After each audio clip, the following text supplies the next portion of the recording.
Shalom. Marilah dalam keheningan kita mempersiapkan hati dan pikiran kita untuk memulai ibadah ini. Kemarin kita merayakan Jumat Agung sebagai peringatan akan jalan penderitaan Kristus. Namun nyatanya, tusukan pedang duka cita belum berakhir. Bahkan rasanya lebih menyakitkan. Hati ibu mana yang mampu menatap putra kekasih ketika menempuh jalan Via Dolorosa, jalan sengsara. Itulah saat Maria bertemu Yesus di jalan menuju Kalvari. Derai air mata duka seolah tak dapat berhenti dari ujung kelopak matanya. Apalagi Maria harus menyaksikan kematian putranya di atas kayu salib. Belum lagi tubuh yang sudah terkulai pun masih menerima tikaman tombak di lambungnya. Seperti ada tertulis demikian.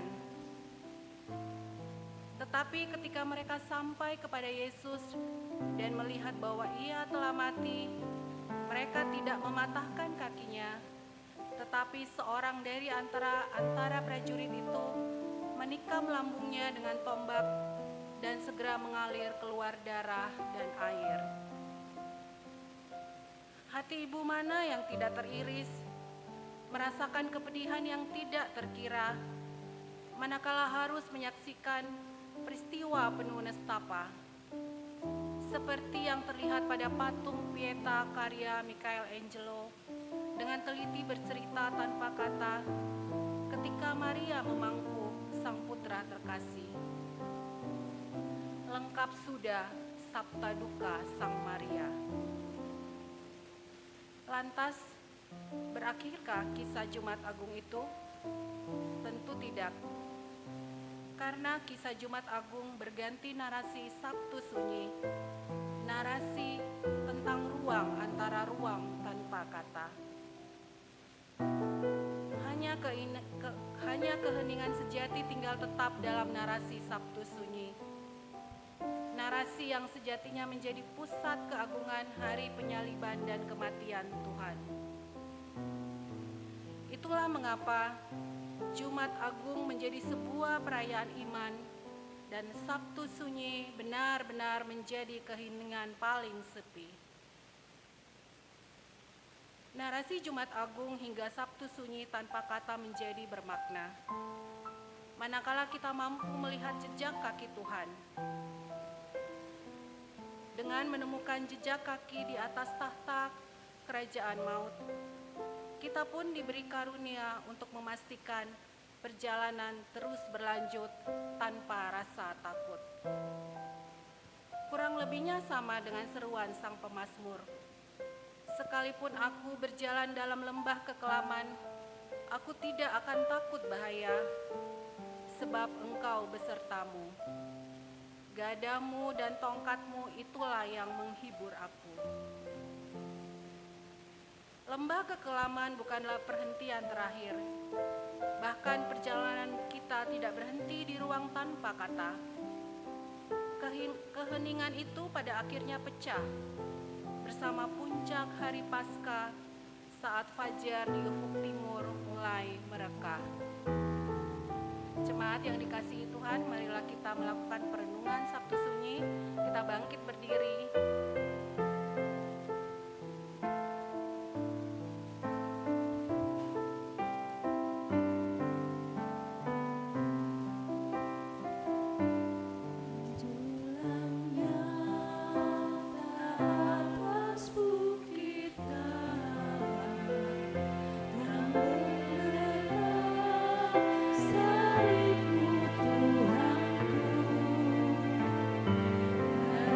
Dari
Jemaat dikasihi Tuhan, pertolongan kita adalah dalam nama Tuhan yang menjadikan langit dan bumi. Kasih Kristus kiranya menyertai kamu sekalian dalam ibadah saat ini. Silakan duduk.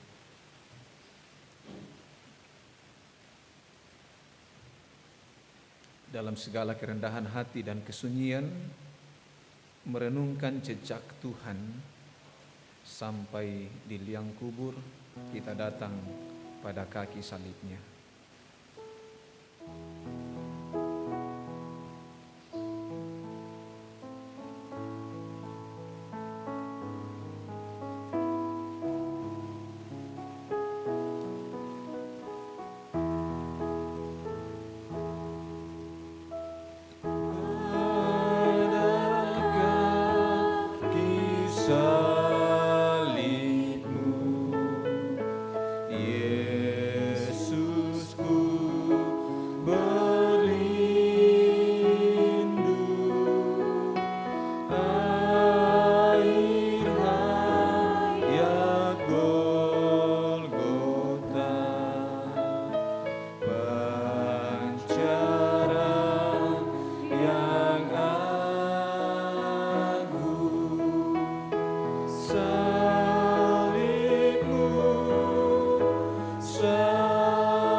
Saudara-saudara jemaat dikasihi Tuhan, kesunyian pada titik tertentu bisa menjadi kesempatan bagi seorang manusia untuk mencari, mendalami, memahami, dan memaknai diri serta kehidupannya. Di dalam kesunyian, manusia memiliki ruang untuk melakukan semua itu tanpa adanya gangguan dari manapun. Namun kesunyian juga dapat berubah menjadi pengalaman yang menakutkan, karena di dalamnya manusia telah terasing dari segala hal yang biasanya ada di sekitarnya. Kesunyian ini pula yang muncul dalam kehidupan para murid. Pasca kematian Yesus disalib, setelah beberapa tahun terakhir mereka hidup bersama dengan Yesus, kini para murid harus mengalami keterpisahan yang menuntut mereka untuk hidup dalam keterasingan dari Sang Guru. Namun kematian Yesus tidak selamanya melenyapkan pengharapan para murid, sebab gereja kembali dibaharui. Kondisi iman inilah yang menjadi sebuah pembelajaran penting bagi setiap umat Kristen yang sedang menjalani Sabtu Sunyi. Sebuah hari di mana kita secara liturgi mengalami waktu keheningan dalam masa 3 hari kematian Yesus Kristus. Namun itu tidak berarti iman itu ikut mati atau tertidur untuk selamanya. Justru pada hari inilah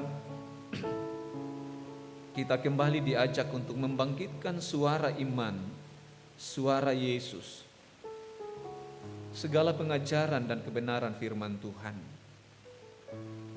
untuk meluap dan berbunyi dari dalam diri kita masing-masing. Hal yang serupa pernah dilakukan Daud melalui syair dan lantunan mazmur yang ia buat. Di dalam keheningan dan upaya iman untuk terus bersuara, Daud berkata, "Sendengkanlah telingamu kepadaku, bersegeralah mendapatkan aku. Jadilah bagiku gunung batu, tempat perlindungan, kubu pertahananku, untuk menyelamatkan aku.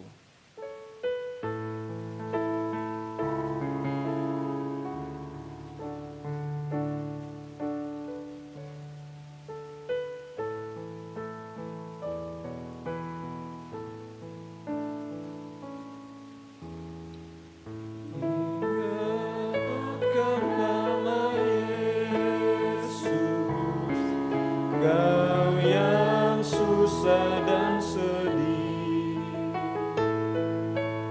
Nama itu menghiburmu,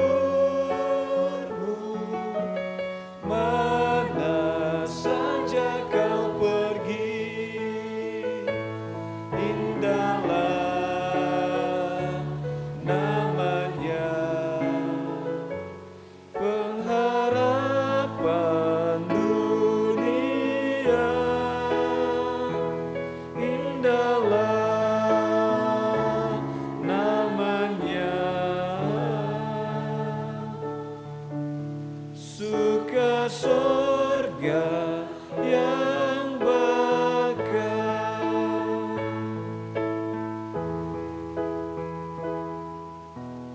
Bawa nama Tuhan Yesus, itulah perisaimu. Bila datang pencobaan, itu yang menolongmu. Indahlah namanya, pengharapan dunia. Indahlah namanya, suka sorga yang bakal. Jemaat Tuhan, saat ini kita diajak untuk melihat lebih ke dalam diri kita masing-masing. Untuk apapun yang pernah kita pikirkan, untuk apapun yang pernah kita nilai, untuk setiap perjalanan hidup kita, setiap kegagalan kita, setiap keberhasilan kita. Mungkin kita pernah marah, mungkin kita pernah kecewa, kita pernah terluka, bahkan kita pernah tidak setia pada Tuhan. Karena itu mari buka semua di hadapan Tuhan. Lepaskan semua beban jiwa yang pernah kita alami. Dan persilahkan Tuhan menjamah hati kita masing-masing. Mari Bapak Ibu, kita masing-masing secara pribadi datang di hadapan Tuhan, terbuka dengan segala keberadaan kita. Kita mengaku dosa.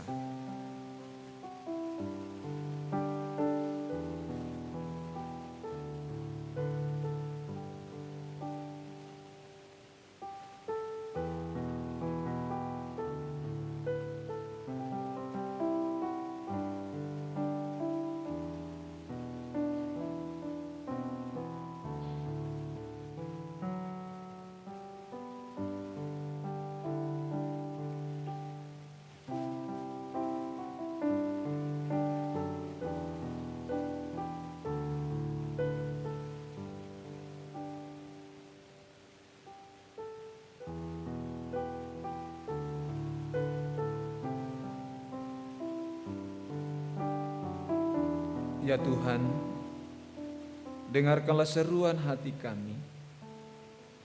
Ampunilah kami Tuhan dalam keberdosaan kami. Ubahkanlah hidup kami menjadi baru yang seturut dengan kehendak-Mu. Saat ini Tuhan, kami akan bersama-sama membaca dan merenungkan kebenaran firman-Mu untuk menguatkan kami, menghiburkan kami, untuk terus berjalan menghidupi pengampunan Tuhan, untuk terus kuat menjalani kehidupan seturut dan sesuai dengan kehendak Tuhan, untuk meninggalkan ego kami, untuk meninggalkan kemauan sendiri. Kami mohon Tuhan, firman-Mu nolong kami. Di dalam nama Tuhan Yesus, kami mengaku dosa kami dan siap mendengarkan dan dituntun kebenaran firman-Mu. Kami datang kepada Bapa di sorga. Amin.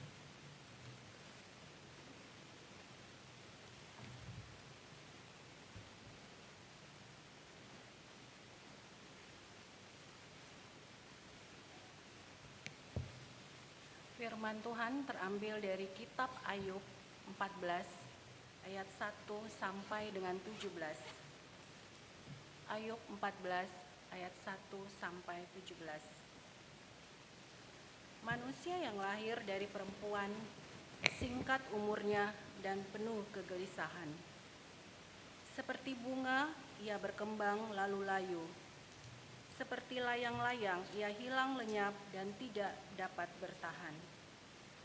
Masakan engkau menunjukkan pandangmu kepada orang seperti itu dan membawanya ke hadapanmu untuk diadili? Siapa dapat mendatangkan yang tahir dari yang najis? Seorang pun tidak. Jika hari-harinya sudah pasti, jumlah bulannya sudah tentu padamu, dan batas-batasnya sudah kau tetapkan sehingga tidak dapat dilangkahinya. Hendaklah kau alihkan pandangmu darinya dan biarlah ia beristirahat, hingga ia dapat menikmati harinya seperti buruh upahan. Sesungguhnya masih ada harapan bagi pohon jika ia ditebang, ia bertunas kembali dan tunasnya tidak berhenti tumbuh.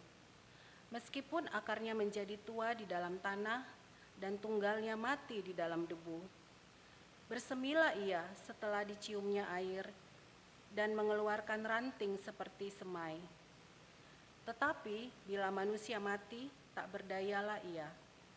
Bila orang binasa, di manakah dia?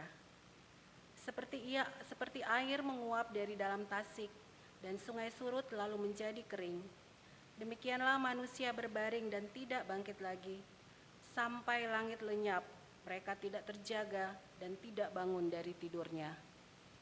Ah, kiranya engkau menyembunyikan aku di dalam dunia orang mati, melindungi aku sampai murkamu surut, juga menetapkan waktu bagiku dan mengingat aku. Kalaupun manusia mati, dapatkah ia hidup lagi? Aku akan berharap selama hari-hari pergumulanku sampai tiba kelepasanku. Engkau akan memanggil dan aku pun akan menyahut. Engkau akan rindu kepada buatan tanganmu. Sungguh pun engkau menghitung langkahku, engkau tidak akan memperhatikan dosaku. Pelanggaranku akan termeterai dalam pundi-pundi dan kesalahanku akan kau tutupi rapat-rapat. Demikianlah firman Tuhan. Pembacaan kedua dari 1 Petrus 4 ayat 1 sampai 11. 1 Petrus 4 ayat 1 sampai 11. Jadi karena Kristus telah menderita penderitaan badani,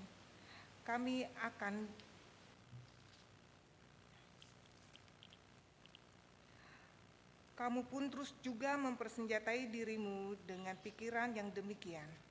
Karena barang siapa telah menderita penderitaan badani, ia telah berhenti berbuat dosa.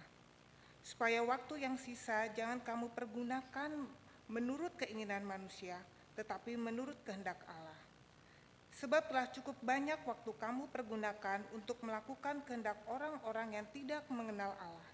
Kamu telah hidup dalam rupa-rupa hawa nafsu, keinginan, kemabukan, pesta pora, perjamuan minum, dan penyembahan berhala yang terlarang.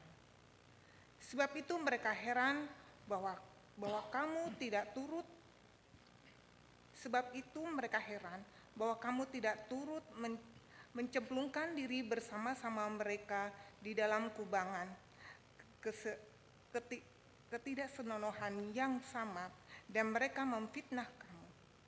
Tetapi mereka harus memberi pertanggungjawab kepada Dia yang telah siap sedia menghakimi orang yang hidup dan yang mati. Itulah sebab maka Injil telah diberitakan juga kepada orang-orang mati, supaya mereka sama seperti semua manusia, dihakimi secara badani, tetapi oleh Roh dapat hidup menurut kehendak Allah. Kesudahan segala sesuatu sudah dekat. Karena itu kuasailah dirimu dan jadilah tenang, supaya kamu dapat berdoa. Tetapi yang terutama, kasihlah sungguh-sungguh seorang akan yang lain, sebab kasih menutupi banyak sekali dosa. Berilah tumpangan seorang akan lain dengan tidak bersungut-sungut. Layanilah seorang akan yang lain sesuai dengan karunia yang telah diperoleh tiap-tiap orang sebagai pengurus yang baik dari kasih karunia Allah. Jika ada orang yang berbicara, baiklah ia berbicara sebagai orang yang menyampaikan firman Allah. Jika ada orang yang melayani, baiklah ia melakukan dengan kekuatan yang dianugerahkan Allah, supaya Allah dimuliakan dalam segala sesuatu karena Yesus Kristus. Ialah yang empunya kemuliaan dan kuasa sampai selama-lamanya. Amin. Hosiana.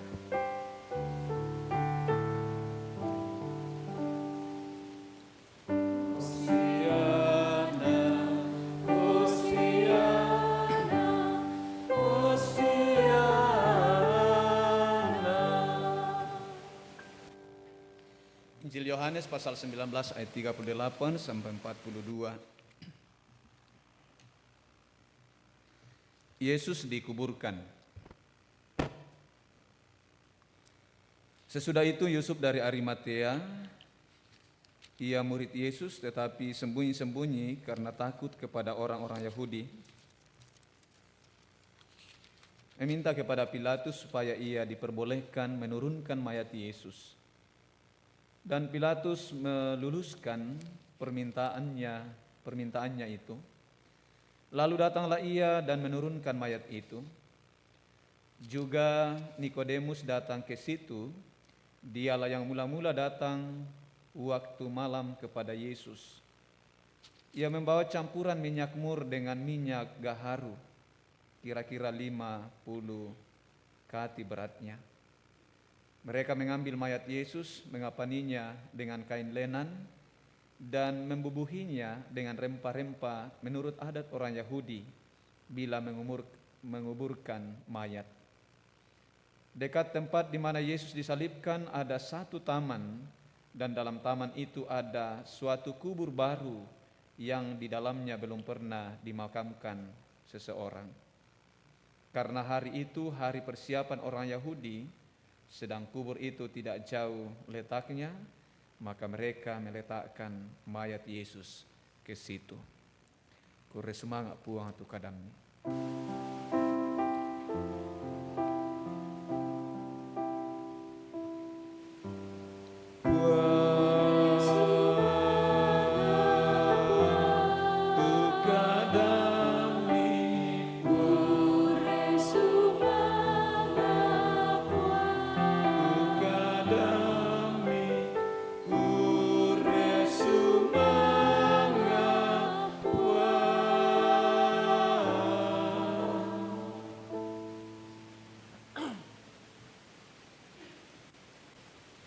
Saudara-saudara yang sama dikasihi Tuhan, ya kedo toraya te ikua male ki kamburo. Ya tu male kamburo biasanya hari pertama keluarga kita, saudara kita meninggal, atau hari kedua, atau dikua male ki ma atau mate. Dan semua narasi Sabtu Sunyi mengarahkan kita pada satu keheningan tentang, ya kalau di bacaan Petrus tadi dikatakan ya mungkin Sudah terlalu banyak waktu kita untuk ribut. Sudah terlalu banyak waktu kita untuk orang lain yang mungkin tidak mengenal Allah. Sudah terlalu banyak waktu kita yang habis untuk hal yang sia-sia. Sudah terlalu banyak hidup kita habis untuk hal yang tidak berguna. Dan di Sabtu Sunyi kita sungguh-sungguh diarahkan untuk satu perenungan yang mendalam atau yang disebut kontemplasi, bahwa sejauh mana kehidupan saya mau peka atau mendengar Tuhan. Kalau kehidupan kita terlalu banyak mengeluh, di Sabtu Sunyi kita diajak bahwa Kristus masuk di alam maut, masuk ke dalam kubur, benar-benar masuk dalam kubur. Kematian masuk di dalam lubang kubur. Dan saya mau sampaikan bahwa sebenarnya tidak ada hal yang perlu kita takutkan, karena sampai di kubur pun Yesus ada di dalam. Saya pernah mendengar ketika diajar di teologi bahwa dalam iman saya kepada Yesus, saya percaya bahwa baik hidup maupun mati saya ada dalam tangannya. Sekalipun saya harus masuk neraka, kalau Yesus di dalam tidak masalah, karena tentu Yesus berkuasa atas neraka. Saudara-saudara yang sama dikasihi Tuhan, malam hari ini saya tidak akan berkhotbah. Saya akan membacakan satu refleksi yang saya telah tulis. Ayub 14 ayat 1 sampai 17. Ada satu lagu yang saya percaya kita semua hafal, tahu ini, Kidung Jemaat. Mampirlah dengar doaku. Kidung Jemaat 26. Ada sebuah lagu yang hampir seluruh orang percaya mengenal lagu ini atau menghafalnya. Latar belakang atau kisah di balik lagu ini ternyata diangkat dari kisah seorang narapidana yang sedang menjalani hukumannya. Fanny J. Crosby yang adalah seorang pemberita yang ditugaskan ke sebuah penjara menjadi seorang pembicara, dan ada seorang napi tahanan yang berbicara kepadanya bahwa ia selalu diliputi rasa sesal mendalam atas kesalahannya dan ia merasa tidak layak untuk dikunjungi Tuhan. Bayangkan, seorang narapidana yang merasa bahwa saya sudah tidak layak lagi untuk dikunjungi Tuhan, diperhatikan Tuhan, dilihat oleh Tuhan. Kita tidak tahu persis apa dosanya, apa kesalahannya, apa kejahatannya, tapi dia merasa bahwa tidak lagi layak untuk dikunjungi Tuhan. Tetapi di dalam doanya, napi ini selalu berdoa, "Ya Juru Selamat yang baik, janganlah lewatkan aku." Lalu Crosby sangat tersentuh dengan kerendahan hatinya, kerendahan hati sang napi, dan diciptakanlah lagu ini yang isinya tentang kepasrahan hati kepada Allah untuk seluruh hidupnya. Jadi seorang pemberita yang ditugaskan di penjara inilah yang kemudian menulis atas kisah seorang napi yang merasa tidak layak dikunjungi, didatangi oleh Tuhan, dicamah oleh Tuhan. Tapi sekalipun demikian dia tetap berdoa, "Ya Juru Selamat yang baik."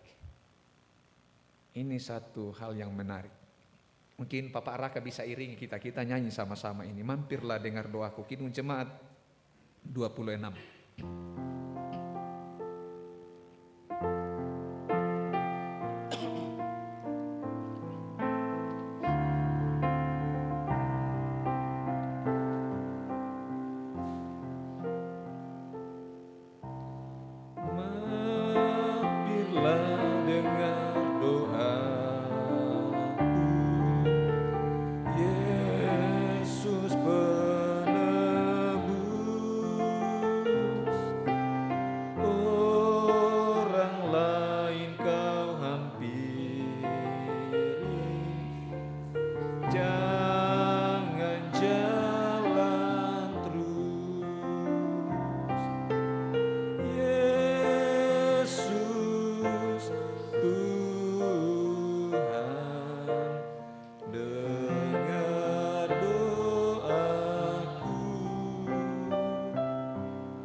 jangan jalan terus.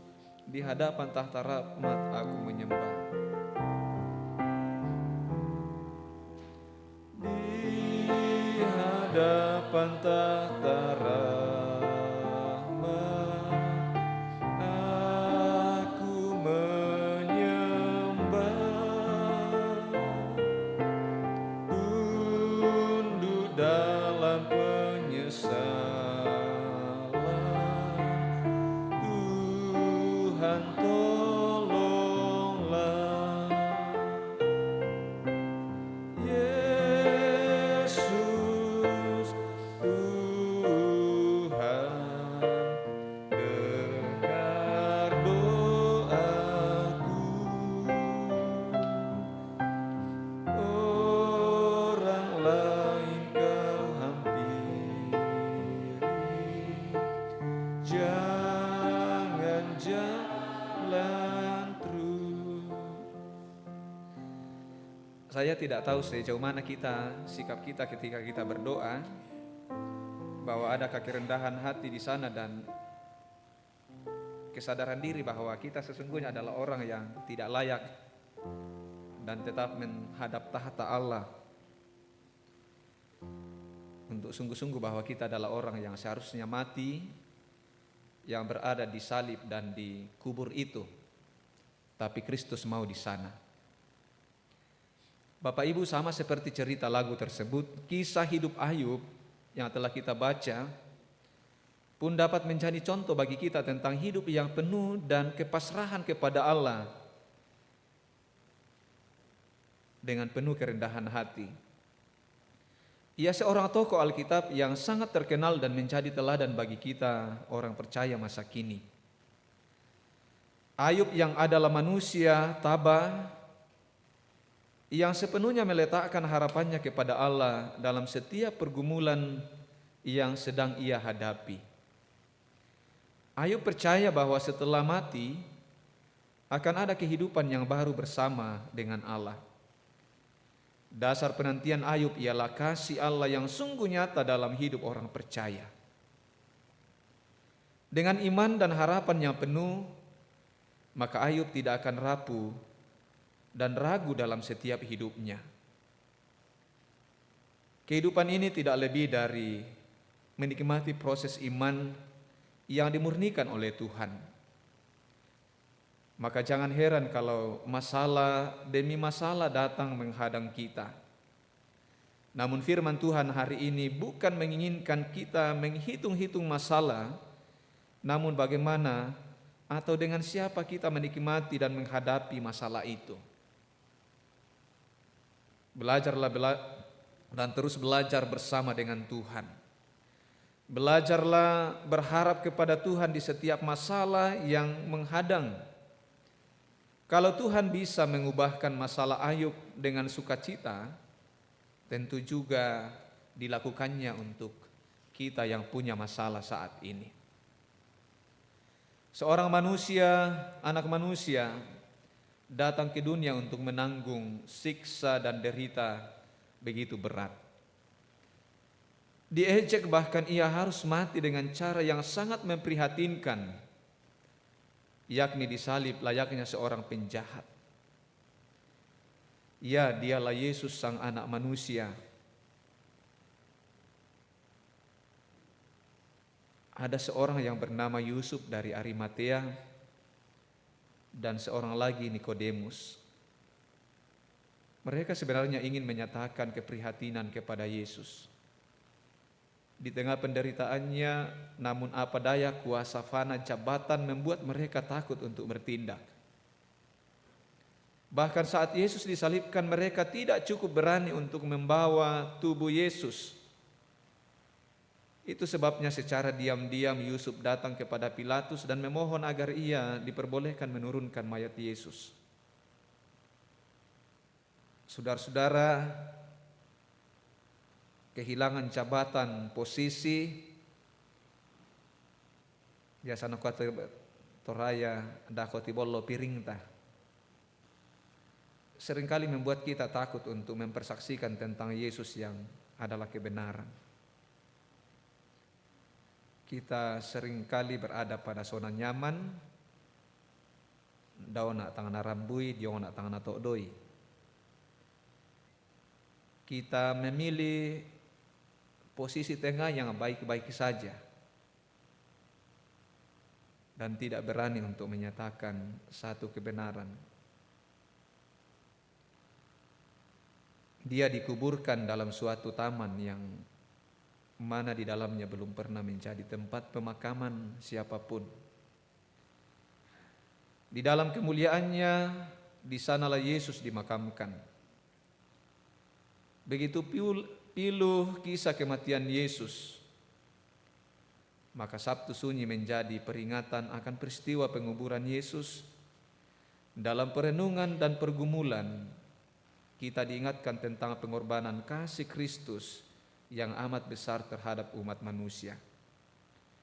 Sehingga hal ini kiranya menjadi motivasi kita untuk terus hidup dengan iman yang kuat dan penuh harapan. Sejak semula Allah selalu menyediakan yang terbaik bagi kita. Kematian Yesus di kayu salib bukan peristiwa tanpa maksud.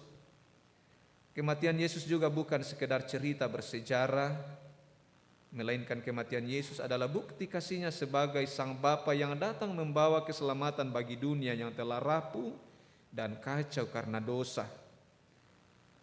Kematian Yesus adalah tanda bahwa Ia datang sebagai anak manusia yang ikut turut hadir di dalam segala kepahitan kita, penderitaan kita. Sabtu Sunyi atau Sabtu Suci menyatakan dimensi duka dan harapan yang berlabuh dalam iman. Keheningan adalah saat di mana kita hendak mendengar suara Tuhan lebih jelas. Kebisingan dunia ini dengan segala ketakutan dan keputusasaan kita kadangkala membuat kita sulit mendengar suara Tuhan. Di Sabtu Sunyi kita diajak meneladani Yusuf dari Arimatea. Sekalipun ia takut, namun ia tidak tunduk dalam ketakutannya, melainkan ia bertindak mengikuti Tuhan. Saudara-saudara, hidup tak selalu mulus. Ada luka dalam batin, ada keluh dalam kesal, ada tangis dalam sedih. Tapi ingat dan sadarilah bahwa ada Tuhan yang selalu hadir dalam segala pergumulan kita. Sang Anak sedia hadir dalam pengharapan kita yang semu. Tuhan Yesus selalu hadir dalam setiap pergumulan yang kita hadapi. Sekali lagi, sampai di liang kubur pun Yesus berani ada di sana. Tidak ada hal yang perlu kita takutkan asalkan kita bersama dengan Yesus. Mulai hari ini dalam keheningan kita, mari peka untuk mendengarkan suara Tuhan. Riak-riak di luar sana yang menakutkan kita kehilangan hidup di dunia ini. Jangan pernah takut bahwa Tuhan telah merancang kita, rancangannya adalah damai sejahtera. Karena itu tidak perlu takut karena gertakan manusia, karena ancaman. Yesus telah memberikan kita teladan sampai di kayu salib. Dia menyerahkan tubuhnya dan mencurahkan darahnya supaya kita memiliki kekuatan untuk tetap mempersaksikan kebenaran Tuhan.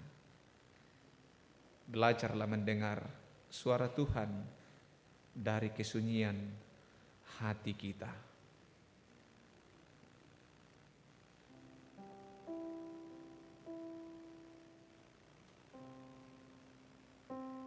Pujian PKB.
Merespon ibadah Sabtu Sunyi saat ini, kita akan memberikan rasa syukur kita kepada Tuhan lewat persembahan.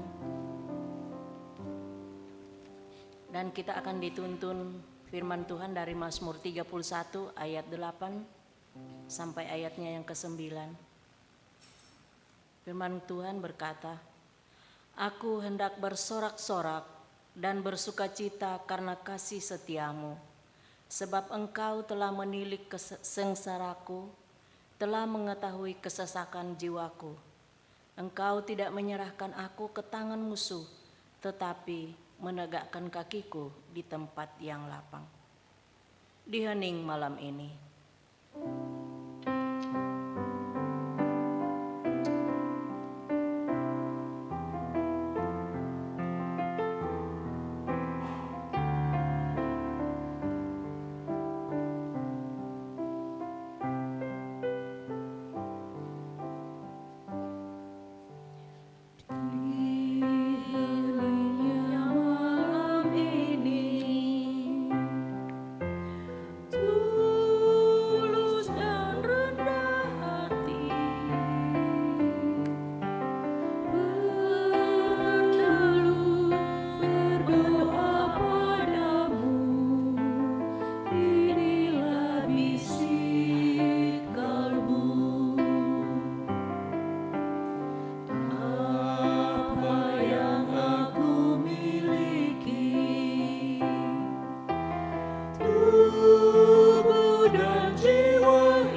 Saudara-saudara yang sama dikasihi Tuhan, mungkin dalam setiap ibadah hari Minggu dan ibadah-ibadah yang lain dalam persekutuan, kita selalu dipimpin dalam doa syafaat. Dan hari ini dalam keheningan hati kita akan masing-masing berdoa syafaat untuk keluarga kita, untuk pasangan hidup kita, untuk anak-anak kita, untuk cucu-cucu yang sudah punya cucu, untuk keluarga besar kita. Bahkan satu pesan Tuhan Yesus yang sulit dilakukan oleh dunia adalah berdoa untuk musuh. Sia-sia kematian Tuhan Yesus kalau kita tidak bisa berdoa untuk, mungkin saudara-saudara yang telah melukai kita, melihat mukanya saja hati kita teriris. Di kesempatan hari ini, mari hadirkan semuanya dan kita mencoba untuk mendengarkan firman Tuhan dan memberkati mereka di dalam doa syafaat kita. Mari kita masing-masing berdoa syafaat kita, berdoa.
Bapak Ibu, kehidupan tak selalu mudah. Kita harus berjuang lebih keras. Tapi Tuhan tahu betapa berat dan lelahmu. Datanglah sandarkan kepada Tuhan, kepada Dia yang bahunya selalu tersedia. Mungkin saat ini saudara merasa sakit, saudara berduka dan kecewa karena mungkin orang yang saudara kasihi meninggalkanmu, atau orang yang saudara percaya mengkhianatimu. Kembalikanlah kepada Yesus, Dia yang selalu ada, selalu setia bahkan saat kita tak setia. Bahkan ketika semua orang meninggalkan kita, berdoalah untuk segala harapanmu, kerinduanmu, untuk suatu keadaan keluarga yang lebih baik, kehidupan yang lebih baik, suami yang menyayangi istri, yang lebih menghormati, anak-anak yang menghormati orang tuanya, keluarga yang berbakti kepada Tuhan. Bawalah semuanya kepada Dia yang selalu setia mendengarkan. Bapa yang maha baik,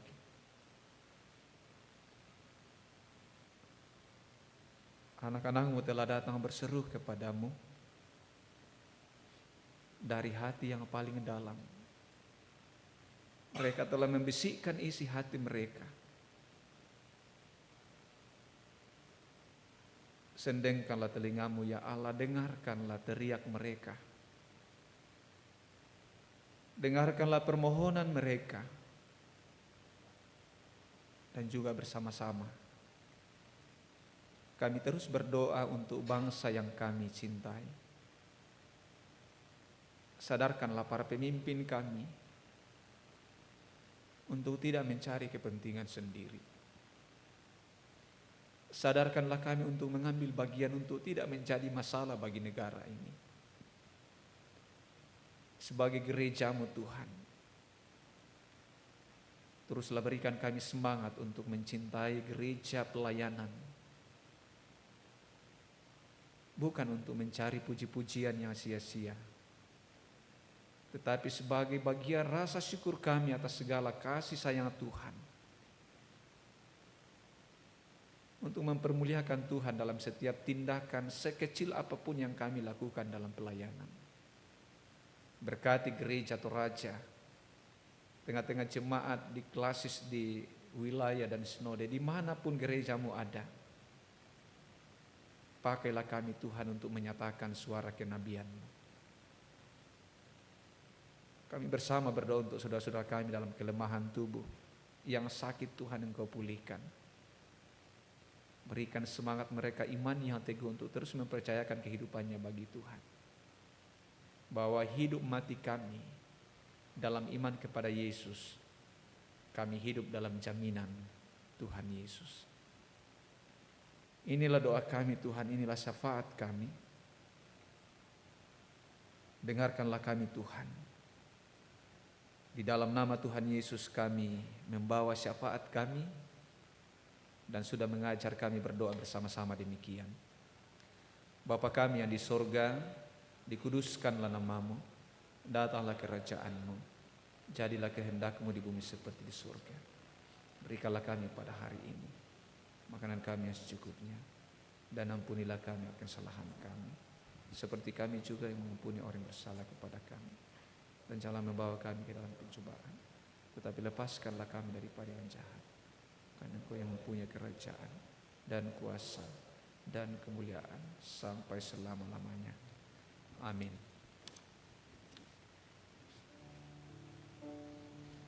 Mari bersama-sama kita berdiri. Tuhan tolonglah bangunkan iman.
Jemaat yang dikasihi oleh Tuhan, kembali dalam damai sejahtera Tuhan dan rengkulah pengharapan di dalam Tuhan.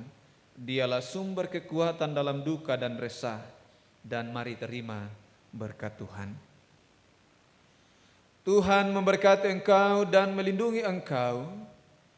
Tuhan menyinari engkau dengan wajah-Nya dan memberi engkau kasih karunia. Tuhan menghadapkan wajah-Nya kepadamu dan memberi engkau damai sejahtera saat ini kekal selama-lamanya. Amin.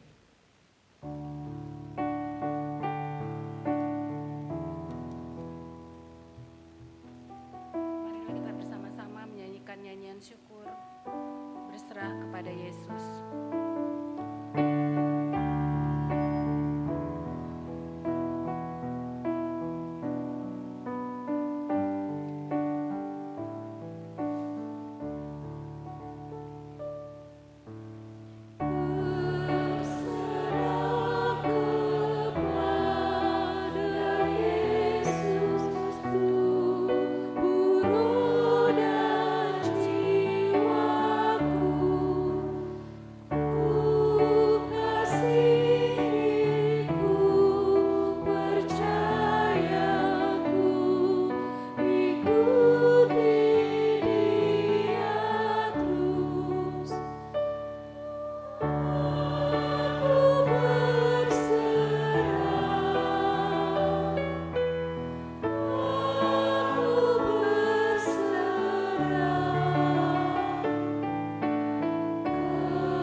Silakan duduk kembali dan bersaat teduh.